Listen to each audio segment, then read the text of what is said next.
Boxing King Media. Delighted to be joined by legendary boxing referee Mr. Kenny Bayless out here in Las Vegas at the Undisputed event promoting the game. Mr. Bayless, how are you, first of all? I'm doing well. Thanks for asking. Yes, sir. I first met you 15 years ago and you've not aged an inch. You look exactly the same. Well, I've been blessed from eating healthy and exercising like I should. It has paid off. To ask you before we talk about anything, just about the game itself. Obviously, you're from a generation where games were probably non-existent. So, what do you kind of make of it when you've seen it on TV there, where people that look like the characters fighting each other, and fans can obviously pick their favorite fighters and play them off against each other? Well, if you're speaking about the weigh-in today, Not the boxing game. oh, the game. I'm very impressed with the boxing game, with technology. When I was coming up, the games were Pong and Pac-Man and games like that. But the industry has gone far beyond that with technology. So I'm just thankful that I was selected to be a part of the Undisputed. It's amazing you can see yourself in the game. What do you make of your character? I only made a small few adjustments. I thought they made me a little too puffy at the beginning. So they had them size me down a little bit. But for the most part, it's identical. I mean, we're not perfectly identical, but it's a good look as far as how I'm presented on the game.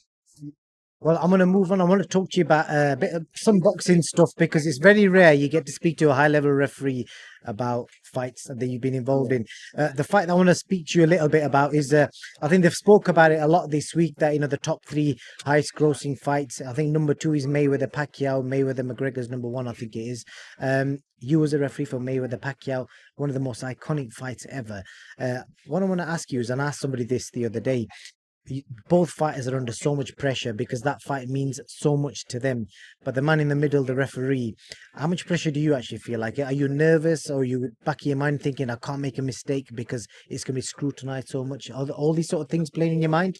Well, they can play, but I was fortunate enough to have a extended amateur career with the Golden Gloves.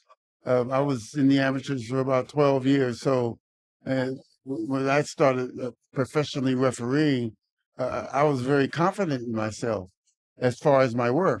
Now, amateurs and referees, yeah, there's a slight difference because you're in the amateurs, you're dealing with younger kids, as opposed to the professionals, you're dealing with older people. But at the same time, when I did the Pacquiao Mayweather fight, I had no jitters. And part of the reason to that was that I had refereed Manny Pacquiao 6, maybe 8 or 10 times.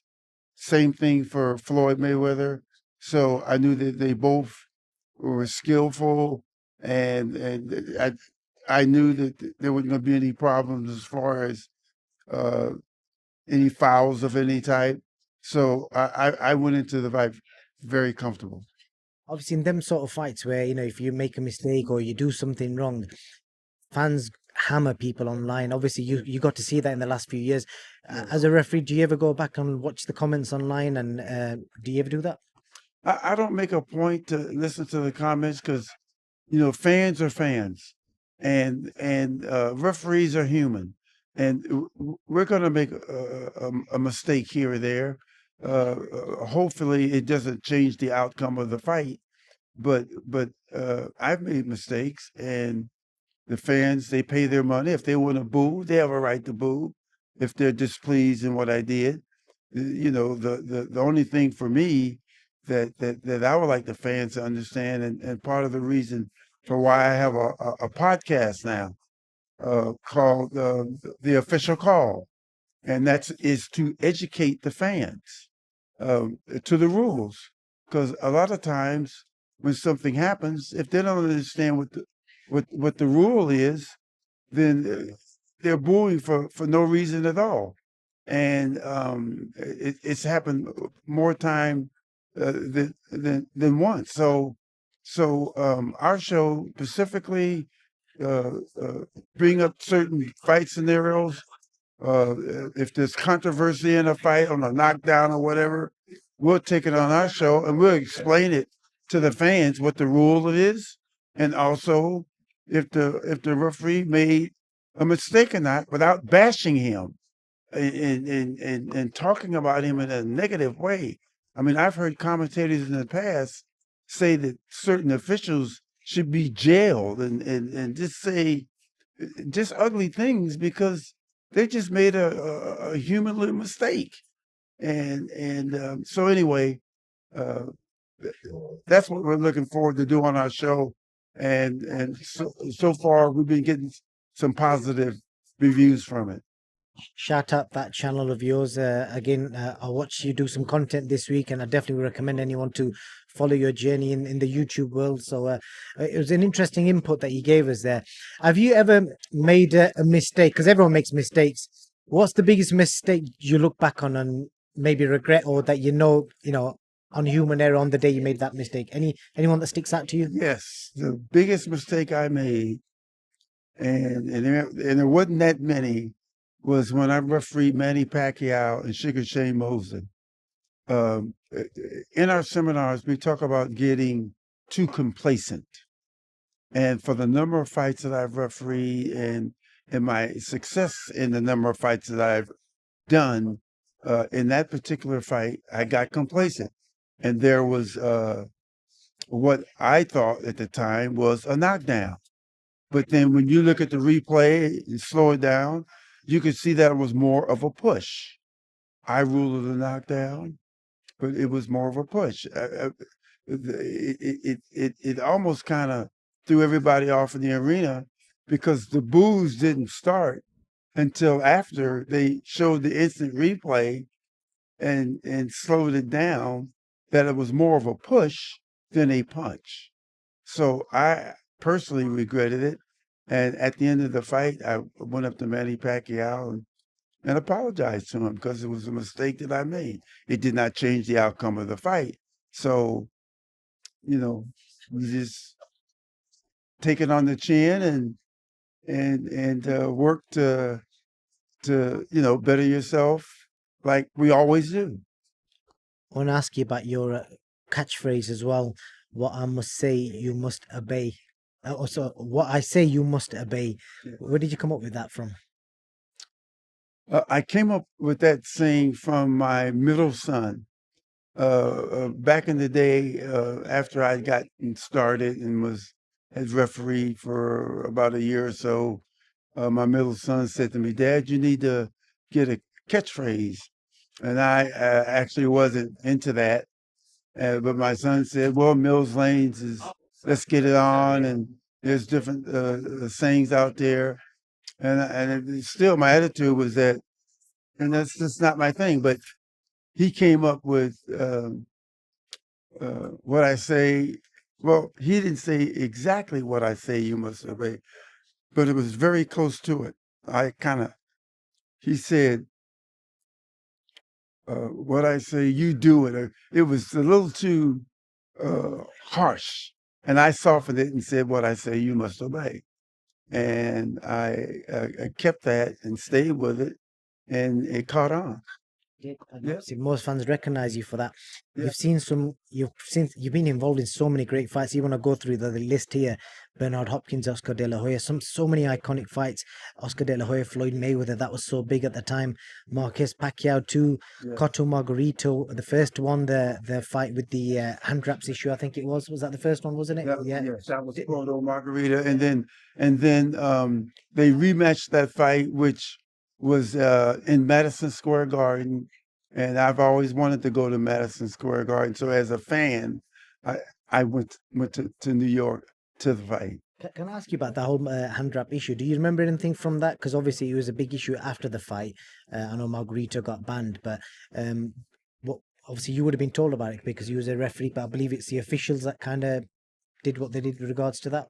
Well, in the state of Nevada, not unless they feel that there's some type of coercion or something going on, then they'll go back and check the raps.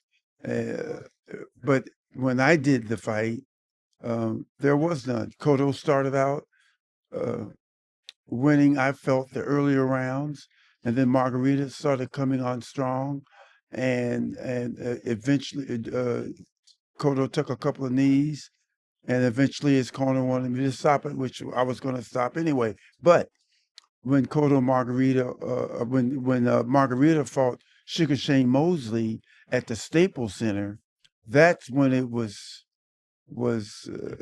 noticed or caught that he had something inside of his wraps that when it gets moistened, it hardens. And it was noticed during the wrapping, I think, of the second hand. I'm not positively sure, but because of it, they made him take the wraps off, rewrap it again. And when they found out later that what the substance was that he had in there, then Margarito was fined, I think, $1,000 and suspended for a year out of boxing. You've seen some crazy knockouts in your career. Just looking at some of the fights you've been involved in, some wild knockouts. Any particular knockout that's maybe you probably lost that feeling of adrenaline going in your legs, where your legs feel shaky and weak? A lot of people listening to this will have experienced that when you see something a bit crazy. But I know if you see that all the time, you can kind of get past that. But has there ever been a knockout that's made you feel like that and you've thought, God, I've got to pray for this guy? Well, I tell you, the two comes to mind.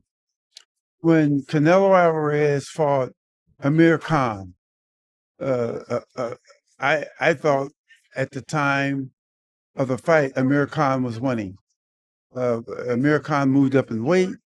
I thought that he was quicker, faster than Canelo, but Canelo caught him with a left hook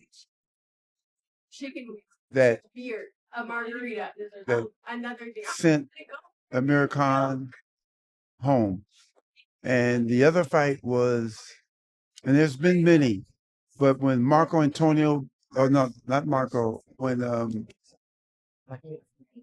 with Pacquiao and Ricky Hatton? Pacquiao, Ricky Hatton? yes, it was Pacquiao, Ricky Hatton, but then Pacquiao got beat by not Marco Antonio Barrera, but I know Márquez. Márquez. Yeah. Yeah, that was a bit of a surprise. Fell on his head. Yeah, Márquez caught him coming forward, and Márquez timed it perfectly. And when Manny Pacquiao went down, there was a concern because he was out for a couple of minutes. I would not have anticipated it because I heard the clapper. I knew there was 10 seconds left in the round, so it wasn't my anticipation that was going to happen. Plus, I thought that the round before the start of that round, the ring doctor got in the ring to look at Márquez because he had a broken nose and looked like he was on his way to a loss because Pacquiao was beating him up. But Márquez hit him with the perfect punch, took him out. Now, the fight with Pacquiao and Ricky Hatton, that was a good one too. But in the first round, Pacquiao had dropped Ricky Hatton, which you can consider them as flash knockdowns. But in the second round, with less than, I think, 30 seconds or so on the clock, Pacquiao caught him with a devastating punch and took him out. Last question I've got for you, Kenny. You've refereed some of the greatest fighters in, you could drop some names: Antonio Tarver, Roy Jones, Bernard Hopkins, Pacquiao, Shane Mosley, Fernando Vargas, Oscar De La Hoya, Mayweather, Juan Manuel Márquez, Miguel Cotto, Ricky Hatton, Floyd Mayweather, Amir Khan, Tyson Fury, Deontay Wilder, Josh Taylor. Unbelievable. That's Alexander Usyk as well. You've done him. You did Canelo Álvarez with Gennady Golovkin. That's incredible. For as your family will look back at that, you're going to leave an amazing legacy behind. Because the thing I want to point out is, obviously, you're 75 years old.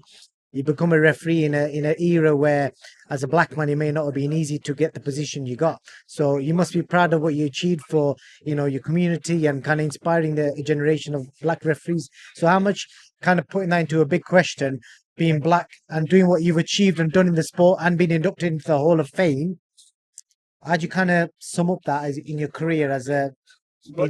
I'm glad you mentioned. That, and the reason why, as a black man, there were challenges, there were struggles that I had to deal with when I wanted to become a referee. After being in the amateur Golden Gloves for many years, Nevada didn't want me. They had Richard Steele at the time, and which is a black guy, and they only wanted Richard Steele. And I had to go through certain steps to finally get approved to be a referee. And then after that, I wasn't given the best fights. I knew that the struggle was still just beginning for me. I mean, there were times I was going to quit refereeing because of the stuff that I was going through. Anything you could share? Um, They can't do anything now because you've retired.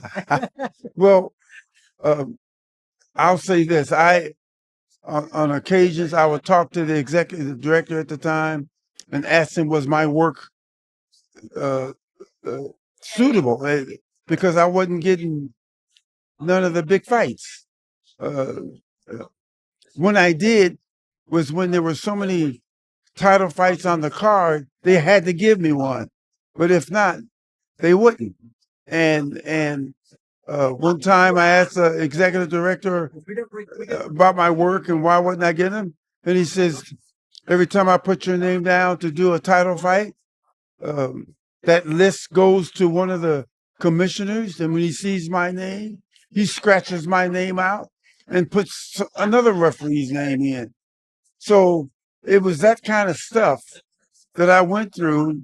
I had one commissioner tell me that before I even refereed my first professional fight, he said to me, "You have 2 strikes against you."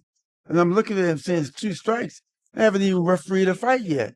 He says, "Yeah, we know, but you got 2 strikes. One is that you're black, and 2 is that you're educated." And he said, and they'll have you do 4 and 6 rounds fights for the next 10 years. And that was kind of the course that I was on. But God prevails. And like I said, there were times when I was thinking of quitting and talking to my friends, they would say, "Hey, that's what they want you to do. They want you to quit because they never wanted you from the beginning." So it was that determination that made me stick with it. And there were a few other things that happened along the way that I had to overcome. But once I did Bernard Hopkins and Oscar De La Hoya, I did well in that fight. Matter of fact, I scored an A. And then 2.5 months later, I did Érik Morales, Marco Antonio Barrera, the third fight. And I scored an A in that fight. And from that point, my stock just started going up. You should be proud of what you've done because I am proud and I am blessed. I am. So I wanted to highlight that because I know it can't have been easy in America 30, 40 years ago as doing what you was doing. Uh, Two quick questions for you. You don't have to answer this one if you don't want to. I think a lot of people will be curious to know the kind of money a top level referee makes refereeing pay-per-view events. Does it change? Do you get less if you're doing like a small show? Do you get paid more if it's a big pay-per-view event? I don't know if you could give us a bit of an idea with regards to that. Well, for the most part, when officials get paid, referees and judges, um, uh, the commission decides what we make. Um, they could, for the most part, do it on a scale on the basis of how big the fight is. Uh, and it's public knowledge. Whenever they have a commission meeting, anybody can tune in, anybody can go to that meeting. And the standard for many years, and I'm talking about back in the day when Don King and Bob Aaron were promoting fights, a standard fee for a big fight would be 8,100, give or take, and then it kind of increased from that and went from 8,000 plus to 10,000. But the biggest payday, which was the biggest fight I ever did, which was Floyd Mayweather, Manny Pacquiao, I made $25,000. And what have you ever treated yourself to anything that what do you spend your money on with regards to something that makes you happy? Me and my wife do a lot of travel.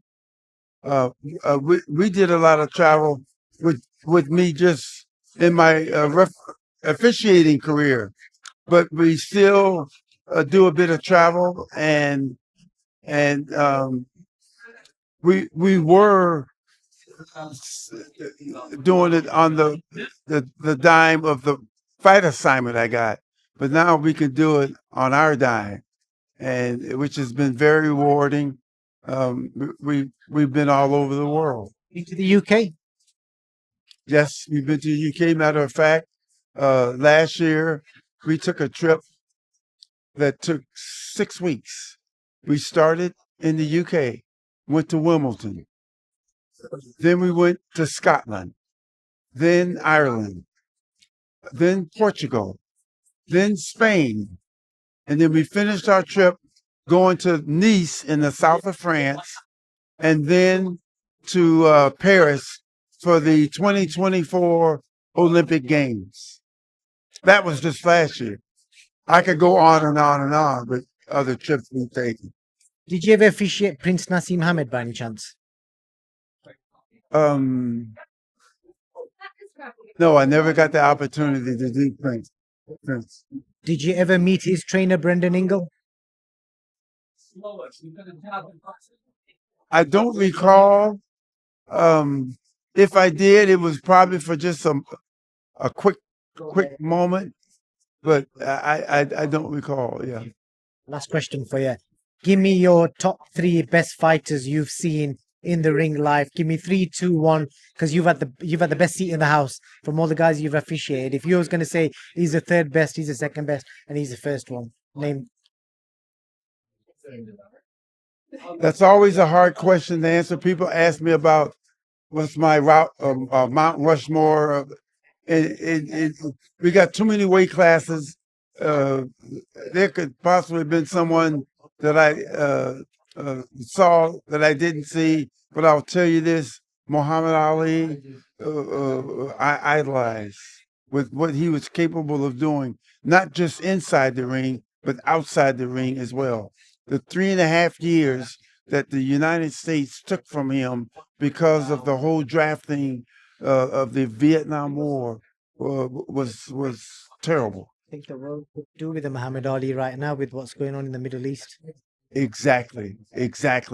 And then when if you looked at and the reason why I mentioned weight divisions is because you can really easily pick guys if you're going to look at weight divisions. But if I had to pick a second fighter, it would be Sugar Shane. I'm sorry, not Sugar Shane Mosley, but Leonard? Robinson? Robinson, Sugar Ray Robinson. I mean, this guy had over 80. He was over 80-0, undefeated. I mean, that's mind-boggling. Fighting every other week. Yeah, they was fighting every other week to develop a record like that. Muhammad Ali often said that his idol was Sugar.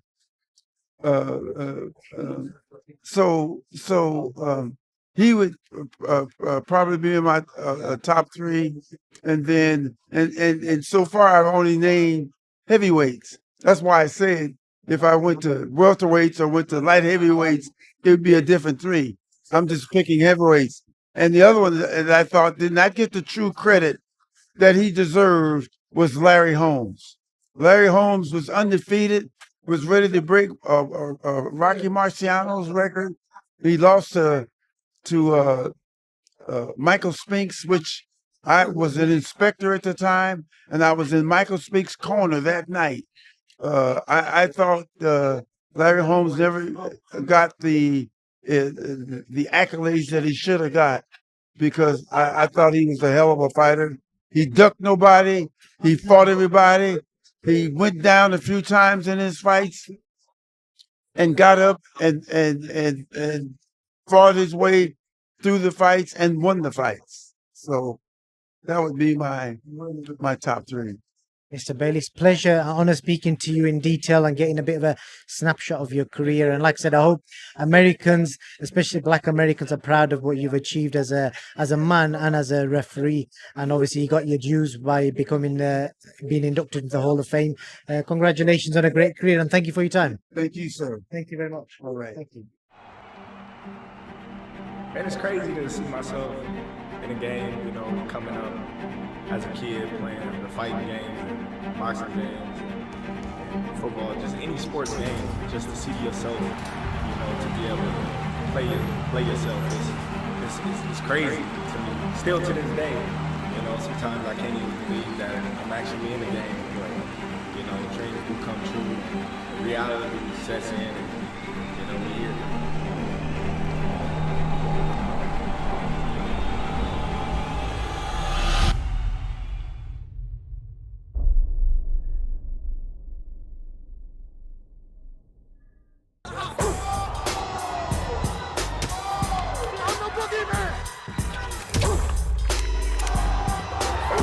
Respect isn't given, it's earned.